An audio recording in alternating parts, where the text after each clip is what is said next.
Can you hear me? Okay, recording is on. Yeah. Okay, hi.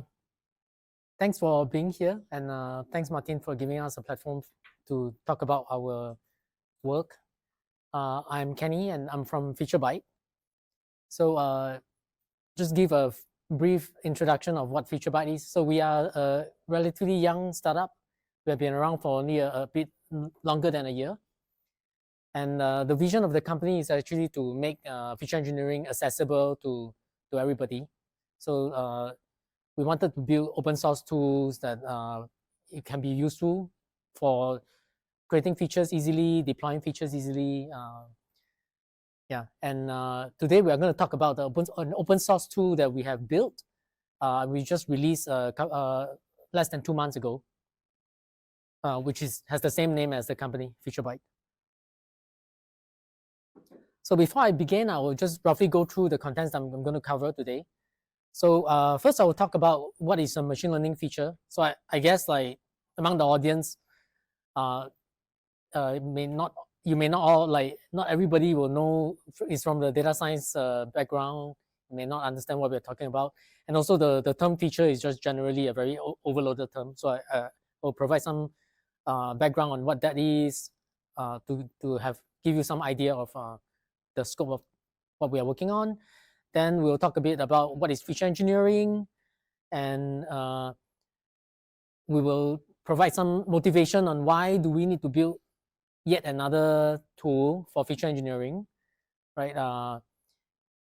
Then the approach that we're taking, and then we'll do some deep dive on the tool itself. Okay. So if you have any questions anytime, feel free to stop me and ask questions. Okay. So first, what is machine learning feature? So we are talking about feature in terms of like machine learning. So features makes up the data, the input data for a machine learning model. So in machine learning model, right, it sounds all very fancy, but essentially what you're doing is training a function. So we are all Python programmers here. We know what a function is, right? You have some inputs and you have some output. So the main difference between a machine learning model and a function is that you don't manually write the logic of the function.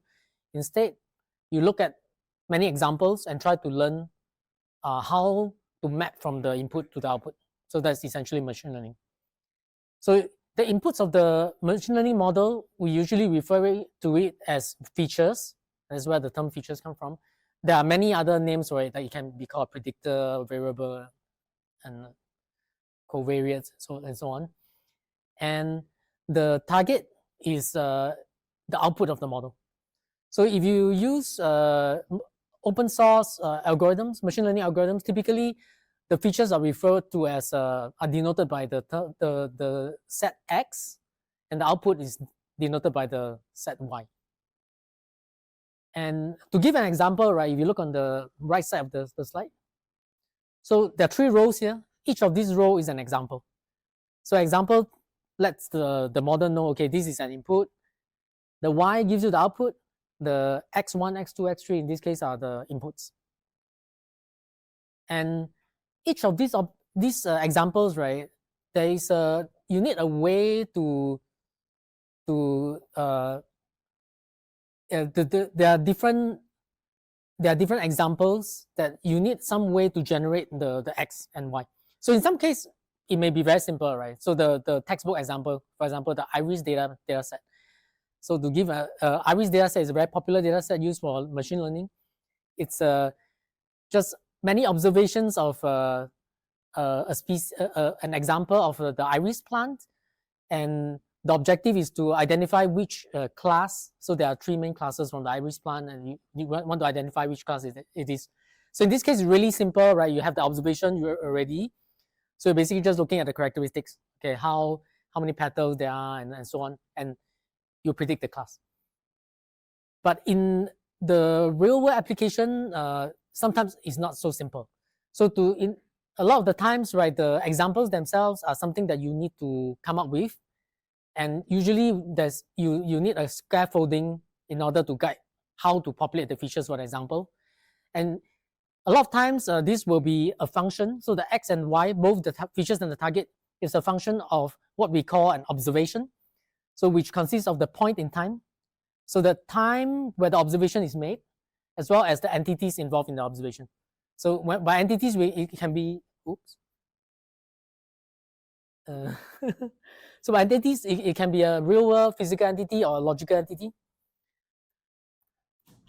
So like, for example, a user, a customer, a product, or an event. Okay, to give a more concrete example, so in this case, we're looking at an example of how of using machine learning to recommend products to existing customers. So imagine if you are like you work for a fashion company that's trying to sell apparel to customers, right? So what you have in the past are purchase activities of your customer, right? And if the objective here is you want to train a model to learn, will a particular customer purchase a particular apparel or article like product in the next 1 or 2 weeks? So the purchase of the product, that will be a target, and the observation will be a particular customer at a specific point of time. So that is an observation. And the scaffolding, so what we call the observation here, would be the point in time. So for example, here there's a particular date, a specific customer, and then a specific product. And from this observation, we can now populate features. So the features can be features around the customer entity. So for example, the obvious case will be an age or the purchases made in the past 2 weeks. So you can see there's actually some anchor to the observation point in time. So it's a function of those. It can be a product feature. For example, the color of the blouse here, or the number of sales of that particular blouse in the last 2 weeks. It can also be a combination of more than one entity. So it could be the time since the last purchase by this customer of this blouse, for this blouse, right? And finally, the target, which in this case, our definition of target could be whether there's a purchase made for this particular combination in the next week. So that is also a function of the observation. Okay, so now that we have a better idea of what we refer to as feature, right? Let's look at the feature engineering process. So we have seen that in order to populate the features and the target, we need an anchor or scaffolding, and that's what we call an observation table.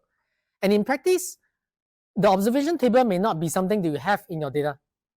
It could be something that you need to craft, right? And in order to train a model, just like human learning as well, right? You need to see different kind of examples, positive examples, negative examples. In the case of a binary system, if it's a regression system, then you need to see like high values, low values, right? And so by designing a good observation table, you can allow the model to generalize better because you can see a large variety of different kind of examples.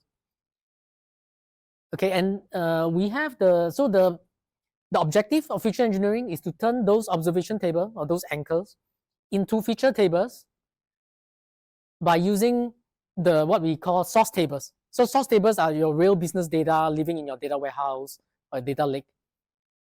And this process of massaging the data, computing the right values to fit those training observations is what we call feature engineering. Okay, again, the term feature engineering is rather overloaded, and some people may refer to feature engineering as simply if you already have the feature values but doing some post transformation on it.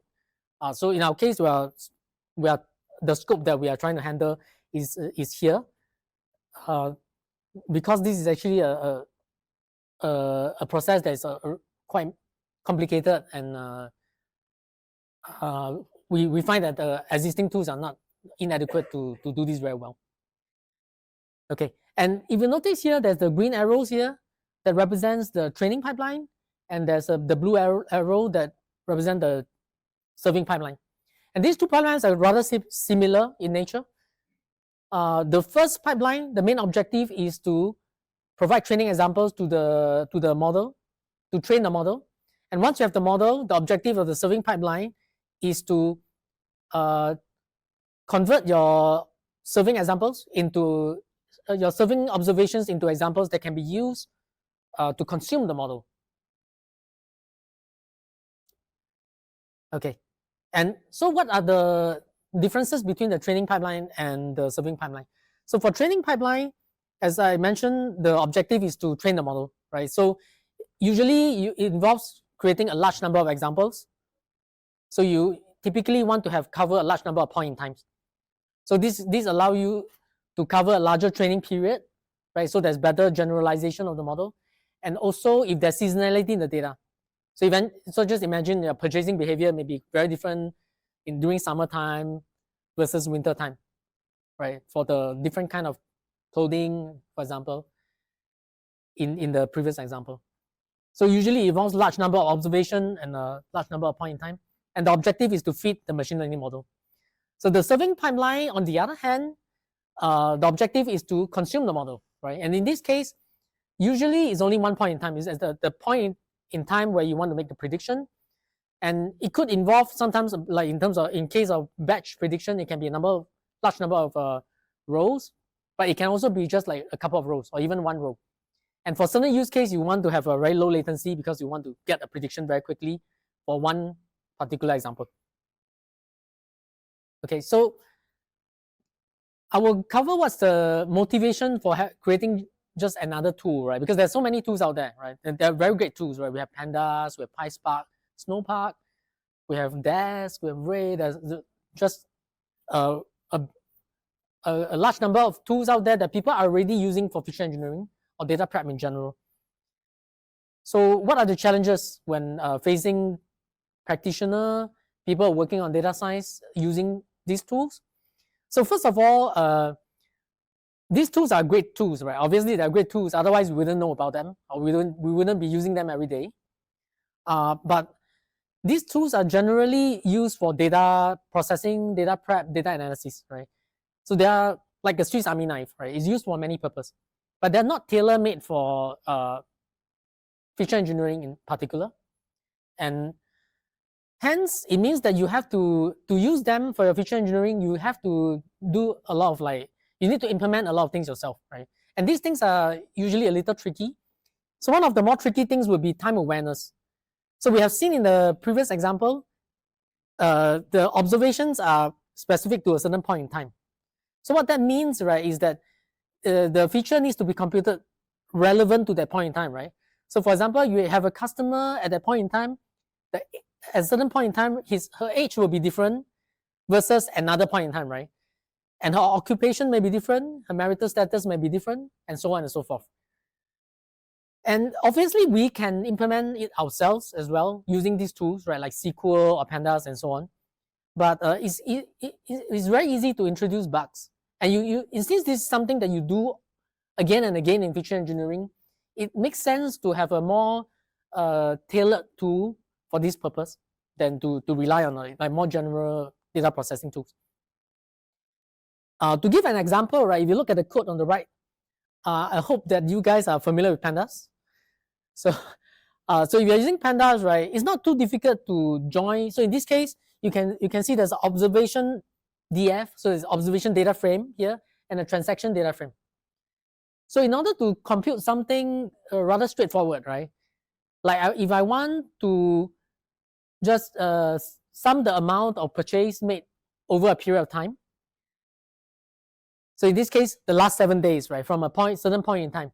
So the observation data set, the observation data frame contains the point in time column, which tells you which point in time we want to compute. And in the transactions data frame, there is the timestamp, which is the time of that transaction. So in order to compute just like the total amount spent in the last 7 days, right, it seems rather straightforward. But again, like in order to just come up with this code, right, it took me a good 30 minutes because I was thinking, should I use merge as off, for example, or should I use a plain join like this, or should I use a rolling window? And in the end, I realized that, okay, maybe this is the easiest way to do it. And it seems really simple. I create a mask, combine the two data frame together using the customer ID, right? and this all looks good, right? I can get a sum and all this. But the devil lies in the detail. So this may look very good, but it's actually very inefficient.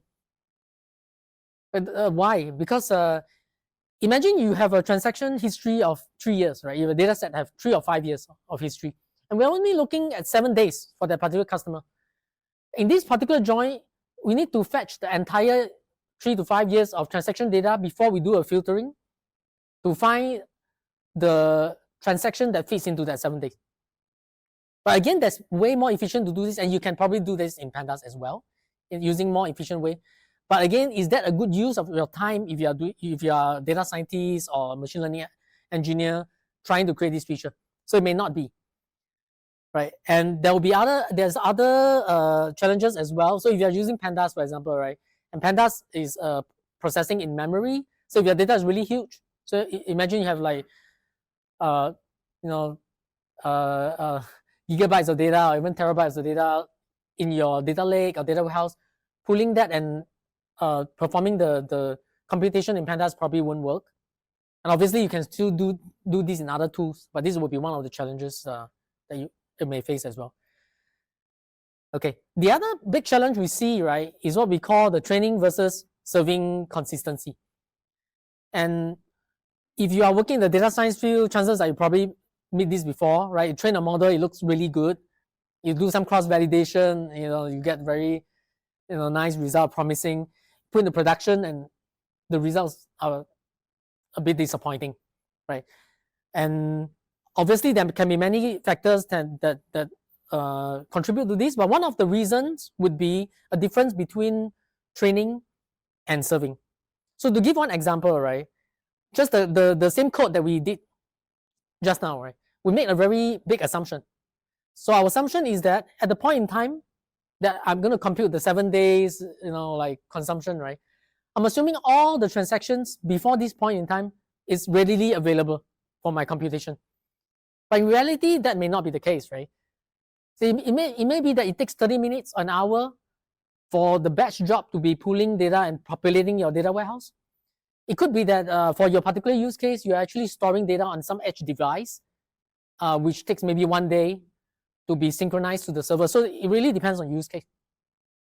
And the point here is that these are important consideration, but when if you're a data scientist working on a data science problem, it may not be something that immediately comes to your mind, right? It may be something that if you're really experienced, maybe that it comes to you naturally, but sometimes you may miss it, and it would be nice if there are some tools that actually take care of that for you when you are already working on the problem without like having to be look at it very explicitly. So how can we solve this, right? A simple way to do this would be say, if I can shift my point in time, if I have a particular point in time, instead of taking this point in time, I just shift it back a bit, right? 30 minutes, 24 hours, for example, and create features based on that instead. Yeah, that might work. May not be the best, right? If you know that your data is coming in by batch on every day, some of the records that are nearer to the population of the data warehouse, you could potentially get fresher data. But some of the events or the observations that are very late, right, end of the cycle, right, you may not have so fresh data. But if you consider that, then maybe you can squeeze a little bit more performance out by using a bit more fresh data. Again, I'm not saying that there's one way to solve this since it's really problem dependent, but it's just something that is a kind of challenge for feature engineering. So another area that you can get training serving inconsistency is if your serving code may not be the same as your training code. So we have seen this when we talk to prospects and customers. We have seen this happens in larger companies. Sometimes the code used for experimentation, you may be using pandas or some kind of other tool. But for productionization, the data engineers may prefer to use other different kind of tool. It could be because of security, it could be because of scalability, all sorts of reasons. But once you have to convert this conversion from one language to another, or one system to another, you definitely will incur lead time in your production and also potentially introduce inconsistency. Okay, finally, the third large challenge that we see is that the lack of reuse, the lack of collaboration, and inconsistency in data pipelines. So if we work in the data science field, right, you will know that from the examples we've seen before, right, many of these features are rather generic. So for example, if you have customers, right, and you have many use cases, it could be upselling in the case that we're trying to do. It could be predicting the churn of the customer, whether they will leave. It could be many other use cases. But customers are a very key entity of the business, and so is product, and so is events, and so on. So these features can often be reused, and the same goes for the data source and so on. So if we, sorry, if we have all this in simply notebooks or code, it's really hard to share, right? And even if you can share code, right, you put it into Git, for example, and I'm going to take your code. Let's say if you create a few features, I'm going to add a few more features, I modify that. It results in a lot of code duplication. So I'll end up like computing the same features that you have been computing, for example. And again, you know, like as developers, right, we see the problem with code duplication. So you have inconsistency. If you fix a bug somewhere and I didn't know about your fix, I will not get the fix in my code. So there is some emerging trend now in the field, what we call feature stores. But by now, if you're in this field, you probably heard about them. So it seems like a promising trend. So the general idea is that now you have a single producer. So somebody define the feature, you push the feature values into a store, and then you can have multiple consumers of that feature. You can use it in different use cases. So this will address some of these problems, but it will also introduce other challenges as well. So for example, you don't have, if you're just a consumer, you may not have much control over the features being pushed. Right? If there's some changes made in the or inconsistency in that, you don't really have visibility, for example. And a lot of this solution, right, the sharing aspect of it is just limited to feature retrieval. But obviously, there are many tools out there. So there will be tools that also cover for the upstream and so on. Okay, so what is our approach with FeatureByte? So first of all, we are trying to build an open source feature platform. So the difference here is like we don't try not to focus on the pipeline, but we try to focus on a platform. So where you can share stuff. So you can have multiple users connecting to the same platform, right? You can see the features that other people has created. You can see the data sources, so you can reuse them. So by reusing them, you can save, you can reduce duplication. You can experiment quickly because you don't have to always create features from scratch. You can actually mix and match features from created by other people. You can combine them and create your own, and you can again share that with others, right? And if you have effectively reused, right, you also prevent what we call like feature explosion, where you try to just create too many versions of the same thing. So the platform will allow you to share, experiment quickly, quickly compute historical feature for training, as well as to deploy feature lists for serving. So the approach we take is what we call a feature-centric design. So instead of focusing on pipelines, right, like or block of code or to create, taking something and creating some output data, we create objects that are self-contained. So features for us, right, are self-contained asset that will contain all the information necessary for you to actually, for the feature to operate. Right? This will include which data source it comes from, what kind of data cleaning is done, the definition of the feature, like what exact operations are there, as well as its refresh cadence. Right? So if you're going to serve a feature, right, obviously the features need to be computed often for it to be fresh. So all these are taken into account. And the features are immutable. So meaning like once you are using the feature, right, even the person who created the feature cannot change it anymore. Right? If he needs to modify it, he needs to create a new version. So there's less worry about like, if I'm consuming this feature, right, will I be affected by changes made to the feature? And because of this structure, it allows us to track any kind of dependency. We can track usage of the feature. You can track the status and any changes made. And you can use the feature object to get historical feature to perform its function, right? His function is to get features without any additional dependencies.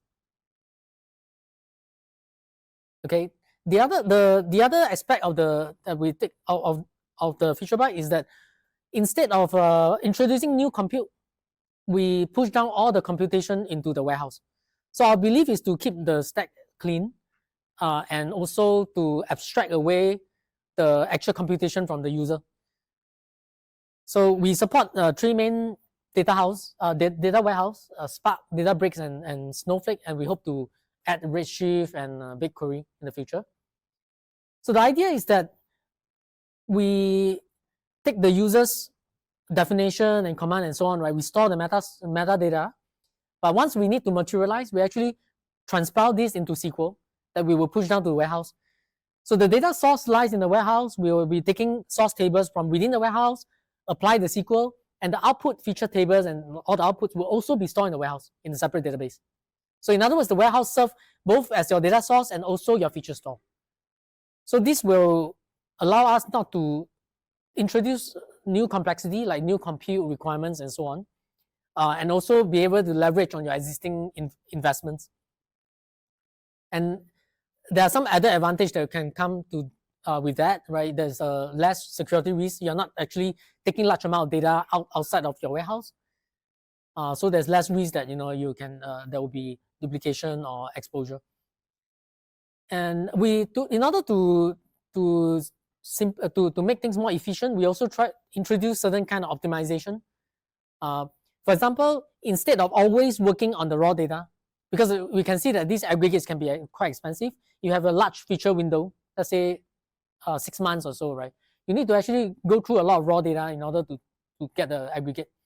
So what we do is we have certain caching mechanism that will break that down into smaller aggregate windows, so that the next time you need to compute this feature again or reuse this in another feature, you can actually use the more efficient, you can actually process less data. And unlike the typical feature store that we see out there, like Fees, for example, or Databricks feature store, we don't really just compute and store the features. The reason is because these features can usually very dense, so you use up a lot of storage space. So it may look nice in the beginning, but your storage costs will start to accumulate very quickly. So instead, when getting historical feature, that's where you will need a lot of data. We actually compute these using the cache that we do, which are much more sparse in nature, and we only keep the latest feature value for online serving. So we don't store everything. Okay, finally, we provide a Python SDK. So FeatureByte will provide a Python SDK for feature creation. So earlier we mentioned the challenges of using existing tools for feature engineering. Main one of the reasons is because they don't have built-in consideration for, let's say, training, testing inconsistency, or time-aware joins. So in the Python SDK, we make it rather similar to Panda. So in this case, for example, right, you have 2 data sets. We have a credit card table, just table of credit cards. This is what we call slow changing data. You basically have credit cards and their validity over time. And you have a card transactions. And you can do a join like this. It looks really simple, right? Just do the join. But underneath the hood, the join is actually time aware. So meaning it will join based on the time of the transaction versus the time of the credit card validity. So let's say if the card is valid during a certain time, it was cancelled during a certain time, right? It will be joined correctly. And the good thing is that you don't really need to do this explicitly. You don't have to go through all the trouble of implementing this. And we can see when we're going to do aggregation in this case, so it's simply doing something like group by and specifying the window that you want, specifying the aggregation function that you want. You don't have to worry about all the time awareness, right? And notice that in the definition of this, right, we don't even mention anything about the observation data, because you only need to provide it when you need to materialize. So the whole process here, we're just building the recipe, and you only materialize the features whenever you need it. Yeah, and again, all the materialization happens in the warehouse, so it's all scalable. It doesn't happen on your laptop, or the client that you're using, and you don't need to know the specific language used for the warehouse.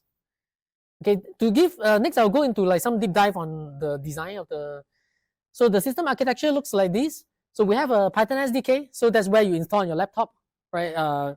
You connect to a service. And if you want to collaborate, then you should have multiple users connecting to the same FeatureByte service.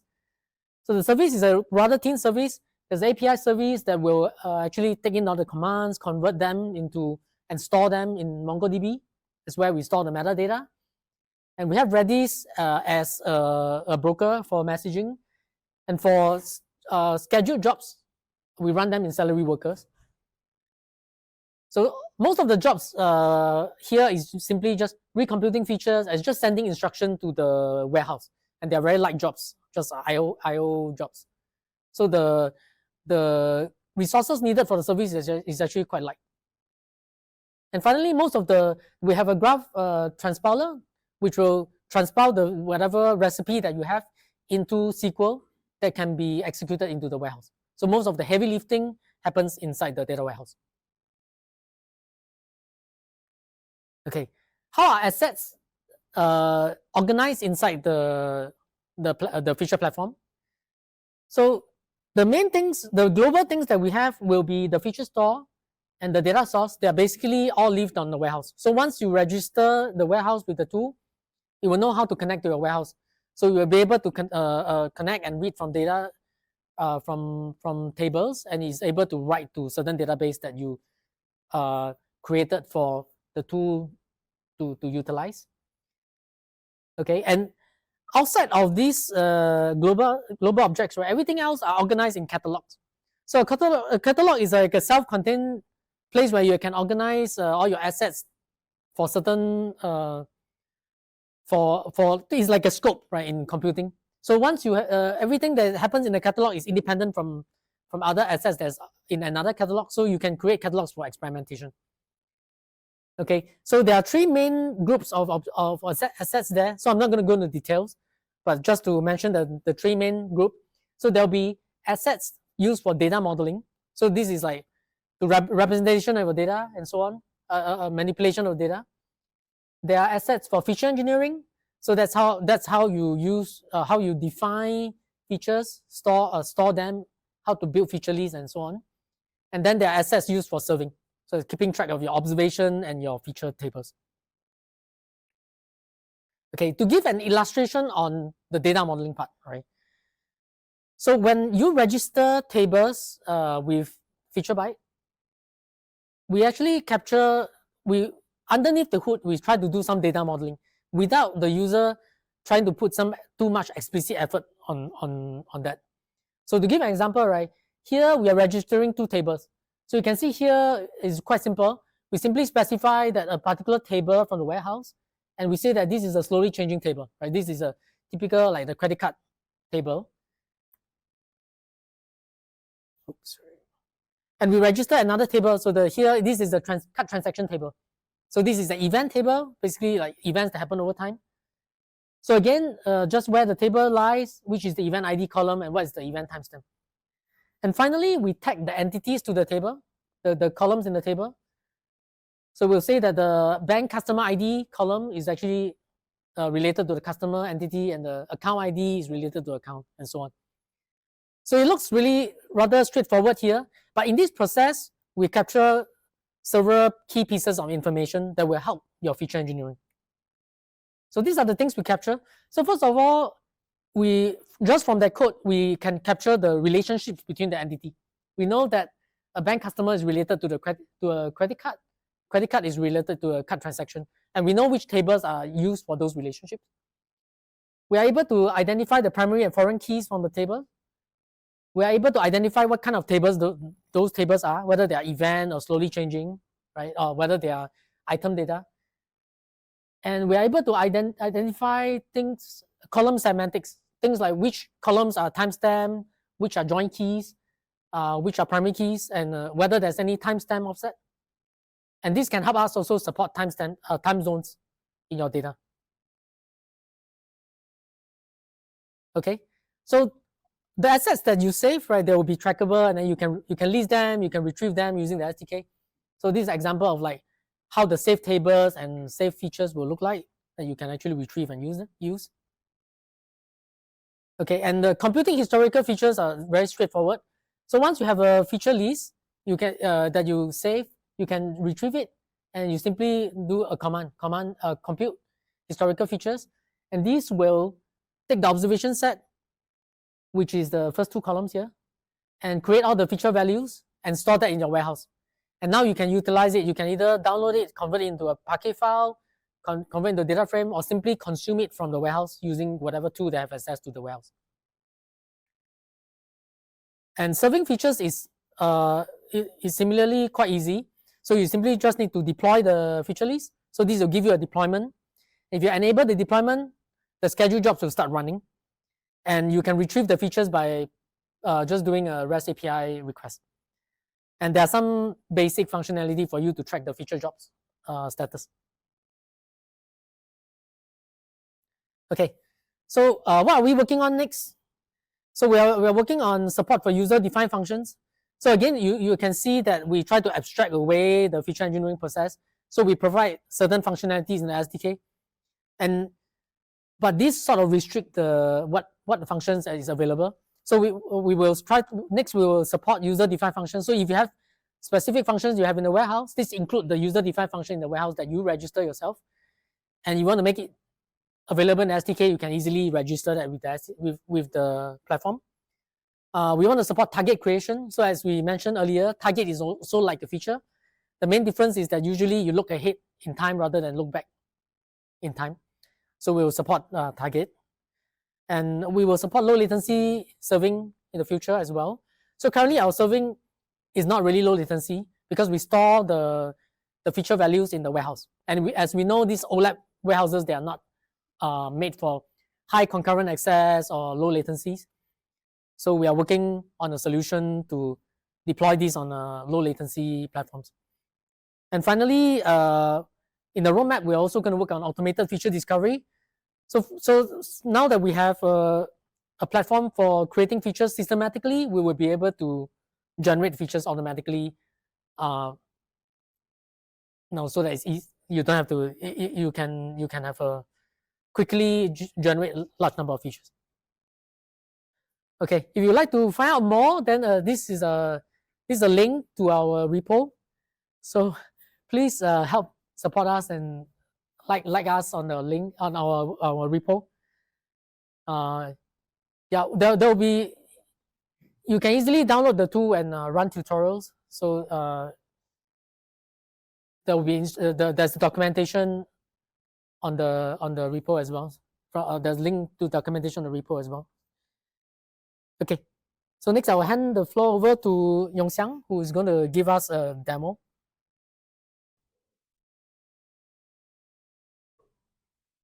Okay. Hi everyone. My name is Siang. I'm a machine learning engineer at FeatureByte. So today I will show you a demo of how we can use the FeatureByte SDK to perform feature engineering in your data warehouse. So some information about the setup. So for this demo, I have already installed the FeatureByte service and started the service locally on my laptop. And I'll be using the Python SDK, the FeatureByte Python SDK in this notebook to interact with the FeatureByte service. And the warehouse that I'm going to use is Snowflake. So first, let me provide some background on the feature engineering problem that we will look at in this demo. This problem is actually inspired by a recent Kaggle competition hosted by this company, H&M. It's a clothing company.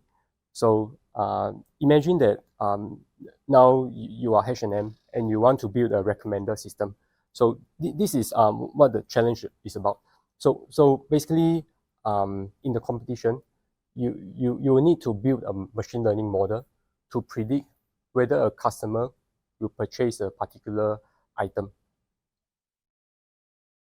within a future period. So we have a labeled data set ready here. It looks something like this. So every row here is an example. So if you remember the explanation Kenny gave just now about the machine learning model. So we have this will purchase within next 7 days. So this is basically the column Y. And then we have some metadata about each row. For example, the customer is referenced by the customer ID. The particular product is referenced by article ID. And then we need to, for every row, we want to want the model to learn, oh, this combination of customer and article, will the user purchase it in the next week? So this is our training data. But before we can train any machine learning model, we need to engineer some features. But by that, I mean using this table as sort of a template and add additional columns into the table so that the machine learning model can have more information to learn about how to predict this, whether the customer will purchase the article. Typically, this process is tedious and can be time-consuming, but this is where FeatureByte can help. Okay, so this is the problem that we'll be looking at. And next, let's look at the data that are available for us to perform feature engineering.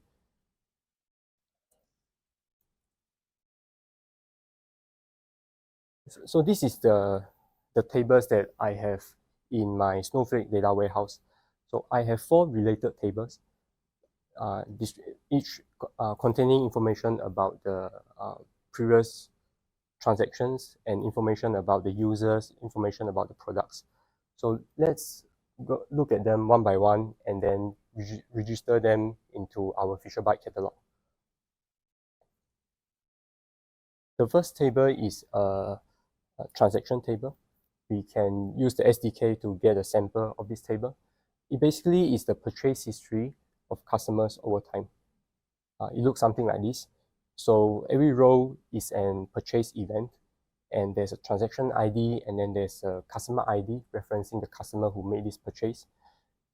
And this corresponds to the event table in FeatureByte. So we can register the table in FeatureByte this way. You just need to provide a name and then specify the columns that correspond to, for example, the event timestamp, the timestamp where the record is made available in the warehouse. Okay, so that's the event table. And then the next table is the transaction articles table. You can get a sample of this table as well. It looks something like this. So it contains the information about each transaction. Within each transaction, what are the articles that are purchased? And then there's also some extra information such as the price of the articles, the sales channel, etc. So this corresponds to the item table that FeatureByte supports. So we can similarly register this in FeatureByte. So this table is closely related to the transaction table we saw earlier, and they can be joined together using this transaction ID as the join key. The next table we have is the customer table. So this customer table contains metadata about every customer. It has information, for example, the age of the customer, the membership status, where the customer lives, etc. This corresponds to the dimension table in FeatureByte. So to register this table, we just have to provide the primary key of the table. And finally, we have this article table. The article table is also a dimension table, but it contains information about the article, basically all the items that are available for purchase. So from an article ID, we can get additional information such as the name of the product, other attributes of the products like the product group, or even other attributes like color. So we'll also register this dimension table into our catalog. So finally, I also have this training table available as a table in the warehouse. So I'm going to register this as a table in FeatureByte as well for reuse later. Okay, so far we have registered 4 tables as shown here. Now that these tables are registered, they can be used in this notebook, or even by for example, another data scientist in another notebook. So this process only needs to be done once. And these 4 tables is what we are going to use to perform the feature engineering. But before we do that, there's one thing we need to do, which is entity tagging. Entity is a real-world object or concept typically represented by columns in your source tables. In our use case, there are 2 very important entities. So the first one is the customer entity, which is typically referenced by the customer ID column. The other entity is the article entity. So this corresponds to the product and is commonly referenced by the article ID in different tables.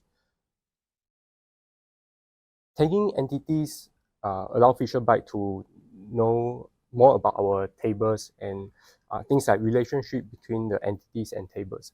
So this information is very useful because FeatureByte can do things like joining the tables correctly, knowing how to join different tables, and then features will also be created around entities, as we'll see later. And the process of tagging entities is first we will create the list of entities that we want to register, and then we can go over the tables and then apply the tagging accordingly. So for example, in the transaction table, we know that the customer ID column corresponds to the customer entity. After we have done the entity tagging, we can see that FeatureByte automatically learns some information about the relationship between different entities and tables. This will be useful later for feature engineering.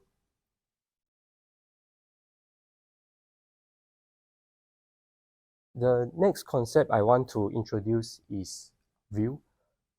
So just now we have created, registered 4 tables, and from each of these tables, we can obtain a view. So a view is a virtual table. You can think of it as a virtual table that you can modify, you can apply any transformation before you define features on top of it. So view doesn't contain any data by itself. So it means that even if the underlying table is large, it doesn't consume much memory. And one good thing about view is that you can treat it almost like a pandas data frame. So if you are familiar with pandas, you can immediately apply many different kinds of transformation to do data preparation or cleaning. So here I will show some examples of things you can do with a view. So for example, you can derive new columns by transforming existing columns. So here I take the price and transform it and then assign it as a new column. We can also filter a view by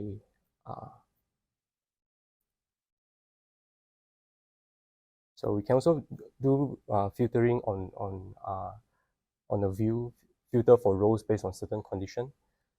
I can also do string manipulation, things like converting a string column to lowercase and then apply some condition to filter for certain keywords. So if you are familiar with pandas, you'll notice that all these operations are actually exactly the same syntax as what you will do with the pandas data frame. Okay, so with all that, we are now ready to define some features. There are 3 types of features that we are going to create. The first type is customer features, second article features, and then the third one is customer and article features.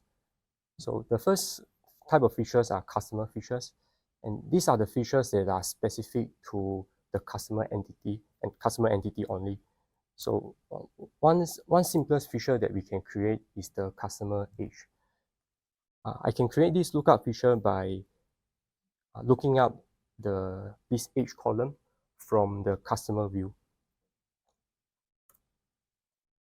So I get back a feature object, and then I can use a small number of observation row, in this case 1 row, to preview the feature quickly. So from here, we can see that this customer ID is of age 21, and this is our first feature. Another very common kind of features are aggregate features in a pass window. So for example, transaction count by customer in the last 90 days is one example of such feature. To create this aggregate feature, we can use the group by method available on views. So we need to provide a few parameters such as the group by key, in this case, the customer ID. And we also have to specify the aggregation method and then the window size. And after doing this, we get back a feature and we can preview it similarly. So from this, we can see that this customer, as of this point in time, they have made 3 transactions in the past 90 days. So notice that all we do is group by and call aggregate over, and there's no need to do things like time away join or time away join, or these are the things that we can leave to FeatureByte. FeatureByte can handle the low-level details such as the point-in-time correctness and train test consistency. The next feature is article feature. These are the features that are specific to the article entity. And similarly, I will create some lookup features by looking up some important attributes from the article view. And then I can also create a feature that calculates the popularity of a product. So I can do this in 2 steps. The first step, I will first count the number of all purchase regardless of article. And the second step, I can calculate the number of purchase made by each article. Okay, guess I should move a bit. So the second step is to calculate the number of purchase specific to article. So here we use the article as the join key. And then the third step, we simply take the output of the first 2 steps and take the ratio between them. And this is the article popularity. So it looks something like this. The result is a number between 0 and 1, and higher number indicates a higher popularity for that feature. So from here, you can see that FeatureByte allows us to take different features and apply some transformation on them and form a new feature. So this is very useful if you when you want to construct more complex features, even features that consider different entities at the same time. So from here, the same article, it has slightly different popularity within a shorter 7-day window versus a longer 90-day window. The next type of feature is customer article features. So these kind of features consider both the customer and article entities together. One kind of feature we can extract is we can count the number of times a customer had purchased a particular article in the past. So this represents a personalized purchase history for this particular customer. We can also extract a similar purchase history, but this time, instead of using the article ID as join key, I can, as group by key, I can use a slightly different key related to article ID. For example, the product code. So this product code, the same article ID sometimes so product code is actually, you can think of it as another dimension to describe a product. So for example, we can use this to see whether the customer, although they didn't purchase this particular article before, but maybe he purchased a similar product, maybe of different color before.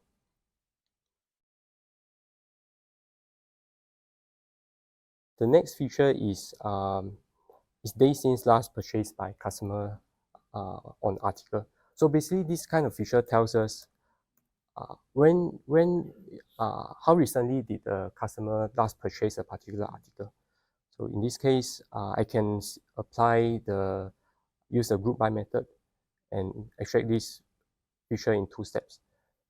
So from here, we can see that this customer last purchased this article on this date, and that was about 4 days ago as of this point in time. The last feature that I have here is the difference between customer age and the average purchase age for article. So this answers the question, is the customer of similar age compared to the customer who had previously purchased the item? So this sort of gives us a measure of whether the customer and the article are compatible. So we can calculate the feature this way.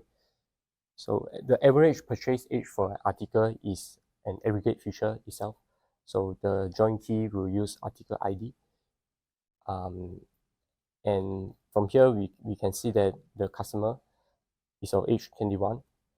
And then the average purchase age for this article is 33. And then the difference between the two is about 12. So we have created quite a number of features. Now we can create a feature list. Let me do that here.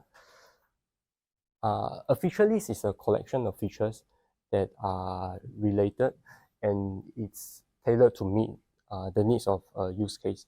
So in our case, we are interested in mainly the customer and article entities. So all our features are related to these 2 entities. So a feature list can be saved and be discovered by other user. So for example, another user can take this feature list and modify it by adding a new feature and create a new feature list. So we can use list feature to get details about the features within this feature list. We can get the information such as the feature names, the type of the features, the list of tables that the features are derived from, and their status, etc. So now we are ready to compute historical features, which is something we wanted to do in the beginning. So let's have a look at the observation table we have here. This observation table has about 5 million rows, and we can call the compute historical feature table method on feature list to request for historical features. So under the hood, this is doing a few things. So first is it will convert the feature list into the corresponding SQL query and materialize the feature in the data warehouse. So the result will be stored as a table within the data warehouse. And part of this process, it will also perform some caching of partial aggregation results. So the next time we request for the historical features again, it can reuse the cache result and run faster. And the result of this operation is a historical feature table. So this is an object that is registered in the FeatureByte catalog as well. So later it can be retrieved for reuse or auditing purposes. So you can see this is now done. And then now our feature table also have 5 million rows, but now have more columns. Let's take a look at a sample of this feature table. So we can see the original 4 columns here. And also in addition to that, we have all the list of features that we have just defined. And we can use this table to train the machine learning model. And optionally, we can also download this table or convert it to a pandas data frame for further analysis.